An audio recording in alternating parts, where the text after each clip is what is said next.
Mas eu fiz escola pública a vida toda. Fiz escola pública. Fui bolsista na graduação. Então, nunca paguei. A primeira vez que eu passei a pagar educação, por incrível que pareça, foi quando eu fui matricular minha filha. Foi a primeira vez na vida que eu paguei educação. Então, eu vim, né, de escola pública, de periferia e tal, e a tecnologia mudou minha vida. Mudou muito a minha vida. Para mim, isso fazia sentido desde o início. Desde o início. Como é que eu trago mais pessoas que vieram desse mesmo background que o meu, que tem essa mesma dificuldade, como é que eu trago elas para um universo que eu sei que traz resultado para elas, que é a tecnologia. A tecnologia, ela muda totalmente a vida. Eventualmente, o cara que ia ser, e sem nenhum demérito, mas ia ser cobrador, ia ser borracheiro, esse cara ele vai para a programação, ele vai trabalhar com tecnologia, ele vai ter um padrão de vida acima da média da sociedade. Que bom. Democrático. A tecnologia é democrática. É uma área democrática e a gente tem muitas mulheres na empresa. Que é difícil, né? Tem muita empresa querendo aumentar aí o número de mulheres. Para você ver como né? Quando eu criei a empresa, eu criei sozinho, né? Eu trabalhava sozinho. Os 2 primeiros funcionários da empresa eram 2 mulheres.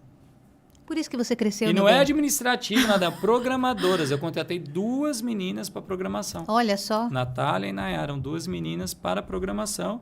E até hoje a gente sempre tenta manter muito oxigenado. É lógico que a gente abre um processo seletivo. É mais meninos, são 20 né? candidatos. Vem 3 meninas e, 17 Porque meninos, também é um pouco do interesse, né, Rafael? É um pouco do interesse. Não são... Mas a gente é uma empresa que, assim, a gente inclui, sim, mulheres, mas acho que esse ponto é importante. Vem 17 homens e 3 mulheres. Eventualmente, as 3 serão contratadas, se elas forem as 3 melhores. A gente não trabalha com a ideia de eu vou contratar mulher porque é mulher. Não é esse o nosso modelo de trabalho. A gente faz um processo seletivo e, independente de gênero, de cor, de raça, de religião, não importa, os melhores serão contratados. Então, é colocada ali a avaliação técnica, o time tem critérios objetivos de pontuação em cada critério técnico e no final você tem aqueles melhores pontuados. E os melhores pontuados serão contratados. A gente já teve rodadas de trazer ao mesmo tempo 2 ou 3 mulheres, já teve rodadas que só vieram homens. Então, o gênero não é critério de contratação. Não é critério. Nem para sim, nem para não.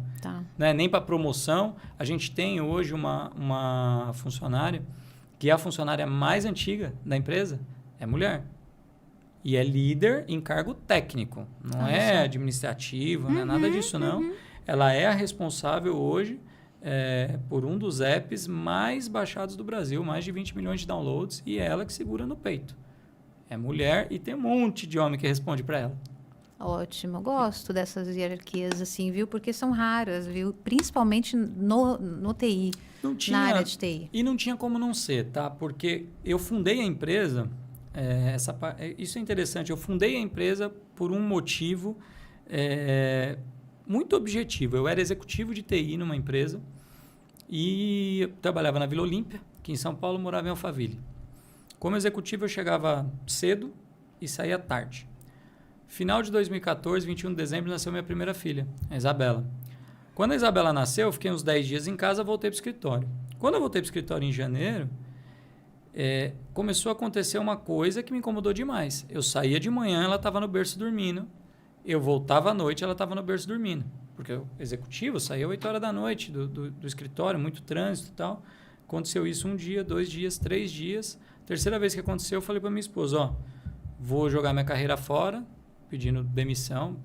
Porque eu tinha aquela vaga que todo mundo gosta. Putz, vaga marcada na garagem, MBA pago pela empresa, inglês pago, academia. Olha, estou saindo, vou empreender. E comecei a empreender no quarto de brincar dela. Eu fiquei com ela em casa até os 8 meses ali. Aí quando ela começou a fazer muito barulho, aí minha esposa me chutou também. Falou, você vai montar um escritório, que foi o que você me prometeu. E aí eu fui montar o escritório.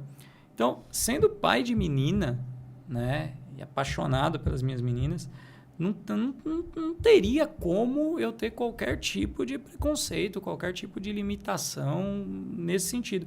E eu acho que os perfis eles se complementam. Tá? Sem dúvida. Como eu já trabalhei com centenas de pessoas, existem características que se repetem. Não é preconceito de maneira nenhuma e nem pré-definir.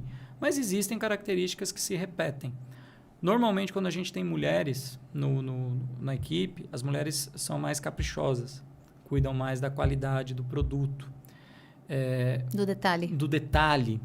Agora, quando você precisa armar um time para ir para a guerra, e o que é a guerra? É você, às vezes, trabalhar um final de semana 40 horas seguidas, porque você tem um prazo muito curto para entregar e é muito mais braçal, muito mais nervo de aço do que qualidade, é muito mais energia, os homens eles desempenham melhor. Então, a nossa, pelo menos na nossa história, tá? Não é uma definição, na nossa história, eles têm desempenhado melhor. Então, qual que é a nossa visão? É ter um time que traga toda essa nuance. Você tem que ter pessoas com cada característica, porque em cada momento elas vão atuar melhor. Você tem gente que se comunica mais, você tem gente que se comunica menos, e tudo bem. E tudo bem, porque aí é engraçado isso, mas o profissional que às vezes ele se comunica menos dentro da empresa é o cara que, quando vai para a questão técnica de alta complexidade, é o cara que vai resolver. É o cara que resolve. Só que eu também preciso do cara que se comunica muito, porque ele precisa se comunicar com o cliente. Então, no fim das contas, o segredo é ter um time muito misto, muito variado, muito diverso.